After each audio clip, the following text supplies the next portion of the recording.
Hey legends, I'm Eliza Lee and you're listening to The Making of an Incredible MD, the podcast for aspiring medical professionals. Each week, we'll bring in a current MD student and a practicing physician to talk about an important topic in the medical field. From the effects of climate change to the influence of social media on our health, we'll uncover a maze of different perspectives and end each episode with an ethical dilemma for us all to consider. Stay tuned as we literally hear the making of these incredible MDs unfold right before our ears. So today at Halad, we had a lot of our aspiring med students have their GAMSAT results come back, and it really highlighted to us with the conversations that we were having to some of our students that everyone has their own timeline and everyone has their own journey into med. And in particular today, we wanted to highlight on episode 11 with someone who did enter med at more of a mature age, and it really was for the betterment. So here on episode 11, we have Gabby interviewing Tess from what you might know her YouTube channel as, the Tess Files. Tess, or also known as Tess Files. Welcome to the Halad to Health podcast, or Making of an Incredible MD podcast. How are you today? I'm good, thank you. How are you going? Very well, thank you. We've just come off a long conversation that will be available on Tess's YouTube. But to just start us off, just tell us a little bit about yourself, Tess, as much as that question is very broad. Tell us about your life pre-med and then now, and sort of your journey going into medicine. Sure. I feel like I could talk for 30 years. So Gabby, feel free to just stop me or wave at me if you want me to. So hi everybody. My name is Tess. I'm 31 years old and I'm currently a second year medical student at the University of Sydney. I have a bit of a, off the beaten track path to medicine, where I grew up in country Victoria, was a country kid, went through high school and graduated pretty early, graduated when I was 17 and sort of took a gap year and then went straight onto an undergraduate physio degree in Albury. And I was very lucky and very privileged to do that degree, and I was very keen to be a sports physio. And I remember sitting in my physio class in the first couple of days and them telling us that in the 4-year degree, we would probably be spending a lot of our time in hospitals, not sort of out on sporting fields, like relocating shoulders and things. And I was really disappointed. I remember turning to my friends and saying, oh no, I don't want to go into a hospital. I don't like hospitals. I don't like sick people. This is going to be a really tough degree for me.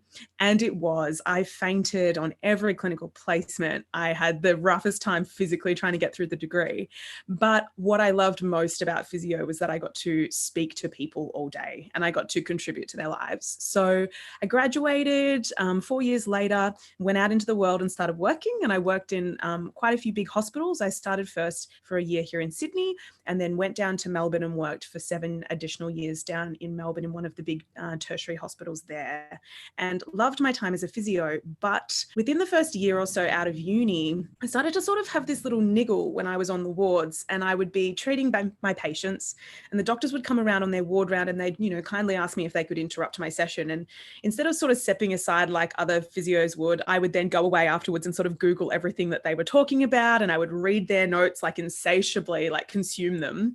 And I just started to feel, it's really strange to say it now, but kind of jealous watching these doctors. And it was particularly female doctors. I would be really jealous of them. And it took me a little while to work this out, probably 3 years, to realize that jealousy feeling was actually because I wanted to do what they were doing. And so I was really lucky in that somebody who never even wanted to go into a hospital for fear of fainting over the sight of blood ended up working in huge hospitals, ended up working in ICUs all over the country, and then ended up coming to medical school. And I started medical school when I was 29 years old. So that's sort of where I'm at now. Wow, that's an incredible story. I was saying it to you just before. You don't hear that too often. Lots of the time students just go straight from high school, undergrad, med, or they just go straight into med after high school. So I think it's really great to hear a story like this. How are you so brave? You had a well-established career. Yeah. You were going quite well in that, and then you had to make the jump into student life, which I think we get stuck in our heads that our careers should be linear and, you step up the ladder, you make your way up. And that's definitely traditionally what careers were, but now it's changing a little bit. So how did you get the courage to make that jump? Yeah, it's really funny because this is a question I get asked all the time. And my answer is I was not brave. I was terrified, and I'm still terrified. Yeah, I think that like, particularly for our generation, like, we're modeled by our parents that you start your job, you work, you buy a house, you have the kids and, the dogs and all of those sorts of things. And you just go along life in that way. And so for me, I really, really struggled with that decision. And I had almost like a midlife, everybody these days has a midlife crisis at 25. I definitely had one of those because I felt like I'd put in so much time and so much effort into this physio degree. And I had an extremely flourishing career. I was really good at my job, and I didn't go to work hating my job every day. I went to work loving my job every day and feeling like I was contributing. And so it was really challenging for me to look inwards and be like, okay, but I could go for this and I could fail. And that would be really, really embarrassing.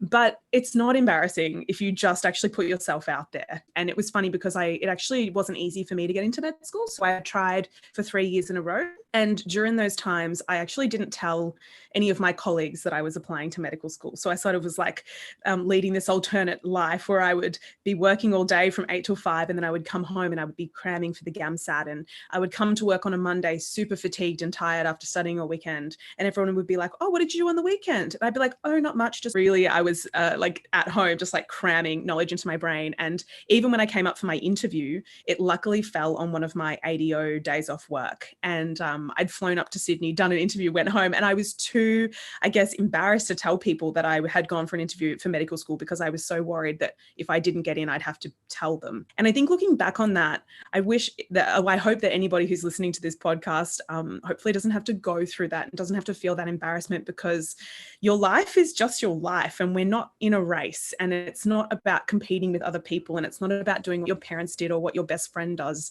It's about living your life. And you've just got to do that. And I don't know, I think one of the quotes that I hear all the time is, your life's going to go by anyway. Like, you might as well spend that time doing something that you enjoy. And so I think that using that motto and really pushing myself forward, even though I've been terrified, has been how I've been able to sort of get to where I am today. But no, it hasn't been glamorous and it hasn't been easy. I think that's really great advice. And it's something really inspiring as well, for even if someone has taken that linear path, to always sort of look inwards and check that this is what you want to do, and not be afraid to take a different leap if that's what you feel like you should be doing. And in saying that, I think self-reflection is something at Halad that we really talk about a lot throughout our courses. Do you have any advice for any students that might be sort of looking at, changing their career paths, or whether it's medicine related or not, that you wish someone told you back then? Yeah, definitely. I think it's really important to speak to people. I think something that I did early on was that I kept it all to myself. And I think that just allows it to just manifest and build up inside you. But actually, nobody's going to judge you if you say to your colleague, or it could just be a friend or a family member, like, hey, I'm not too sure about this. I was thinking about something else. And me too. Like, I've also been having, been unsure about something in my life. And it doesn't always have to be career. It could be relationships or hobbies or anything. And so I think the best thing that you could do would be to talk about it with people and keep an open mind. And I guess knowing what your unique coping strategies are. And I think that's really important, because we all go through difficult times differently.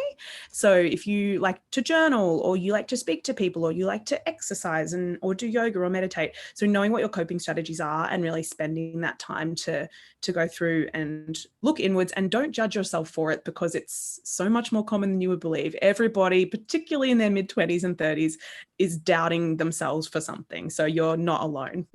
Yeah, absolutely. I think that's really great advice, and something to learn before medicine, I think, as well, because once you get in, you need those coping strategies. Absolutely, more than ever. Yeah, exactly.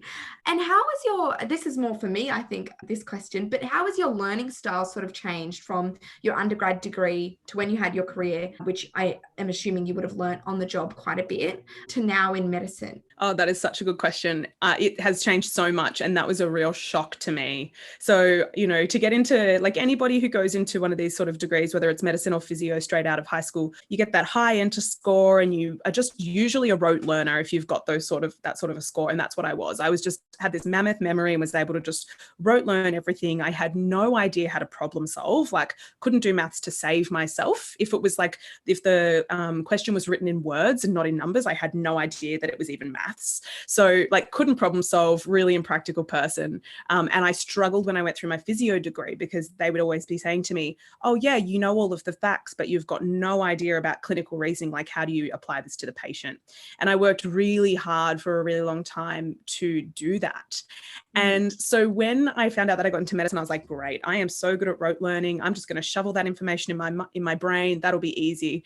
Oh my gosh. I mean, medicine's never easy. That was just a mistake to even think that to begin with. But it turns out that these days I'm a very practical learner. I learn now by doing things. So the way that I've kind of done it over my physio degree is that I would watch someone do something once and then I would do it myself. And then I would sort of reflect on that practice. And I think, you know, that's really good reflective practice for any health professional or anybody in any job really. And so now coming to med school, I really struggled. My first exam was so challenging. I didn't realize the detail that was required from med. And I was like, you know, you watch all these lectures and there's, you know, they say it's like drinking out of a fire hydrant, all of the knowledge you need in medicine. And it's so true. I was like, oh, they won't like possibly want me to know all of these facts, but they actually do. And so I've really had to work very hard and reflect, and I had to get a lot of help. And it really was a humbling experience. I had to really look at what I was doing and ask around and watched a lot of YouTube videos and all of those things. And now I swear by Anki. I love osmosis, but all of those things did not come naturally. But any med student listening will definitely know what I'm talking about there. Yeah, absolutely.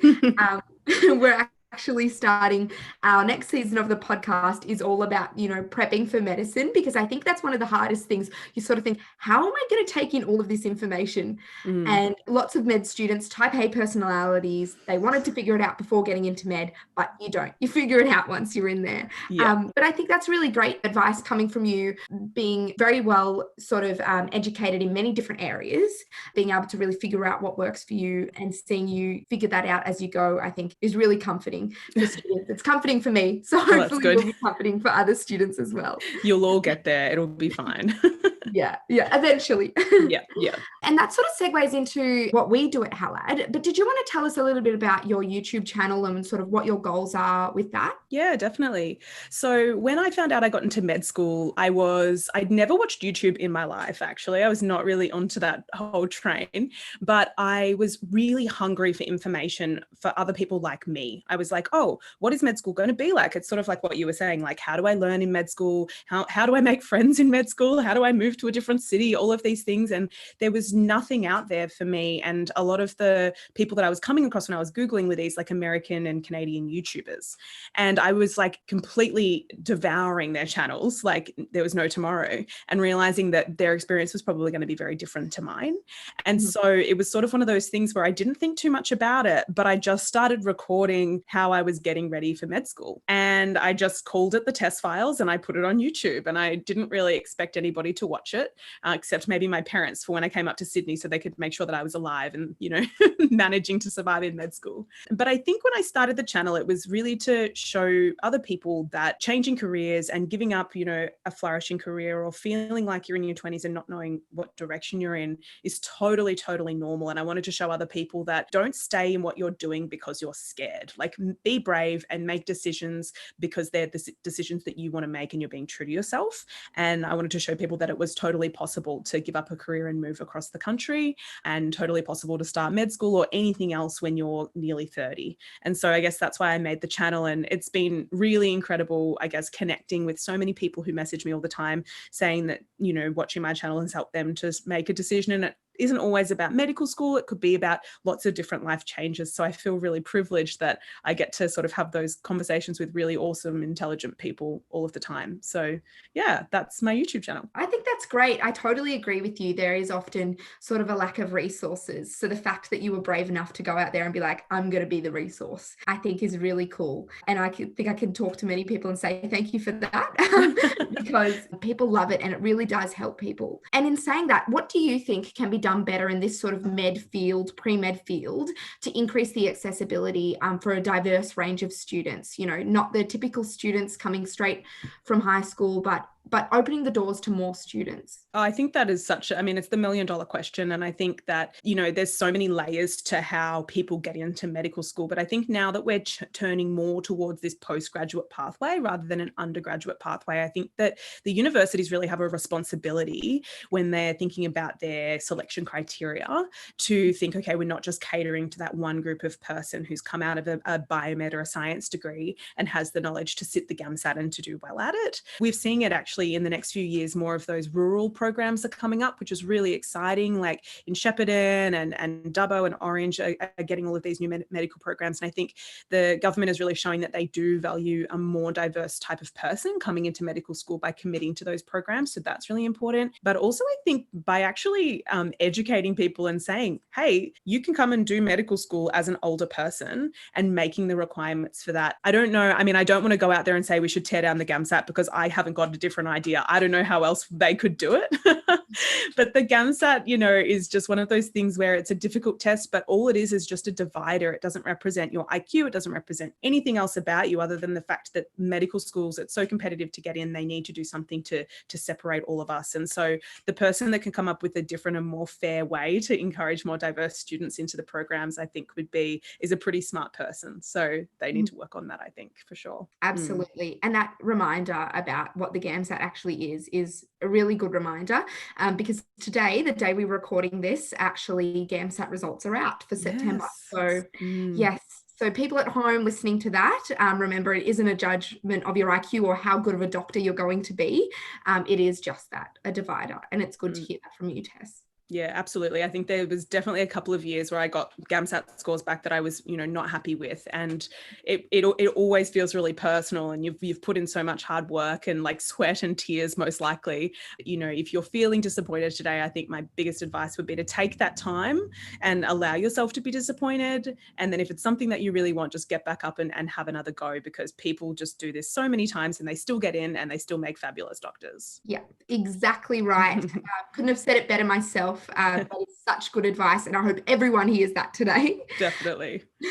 But thank you so much for joining us today. I've learned a lot from you, and I'm sure lots of our listeners today have as well. But if they want to hear more from you, where can they go to find all of your content? Yeah. Oh, well, thank you for having me. It's been an absolute pleasure. I've really enjoyed chatting to you. So yeah, my channel, you can go onto YouTube and just search the Tess Files and it will come up. And I also have a written blog, so just thetessfiles.com if you want to if you're more interested in written blog content, and you can have a bit of a look at my videos on there as well. Perfect. Thank you for that. We'll link that all in the show notes below as well. Thank you for joining us today, and we'll talk with you soon, I'm sure. Sounds fabulous. Thanks so much, guys. See ya. Thank you so much for sharing your perspective with us, Tess. I know for Gabby and for everyone on the team, we absolutely learned so much from you, and from all the students and from all the walks of life that come through our courses. It is an absolute reminder that diversity is such an important part of the med community, and to contribute to that, trying to make those psychological barriers to entry and making it a really inclusive class environment, as well as some of those financial barriers of entry, and making GAMSAT and med tuition courses really affordable is the way that we hopefully can contribute to making that diversity possible in the future. Thank you so much to all of our listeners who have also supported us throughout this whole entire year. It's been absolutely incredible to have you come along with us on this journey. And this summer, we'll be back with a whole new season we can't wait to announce. We'll catch you then.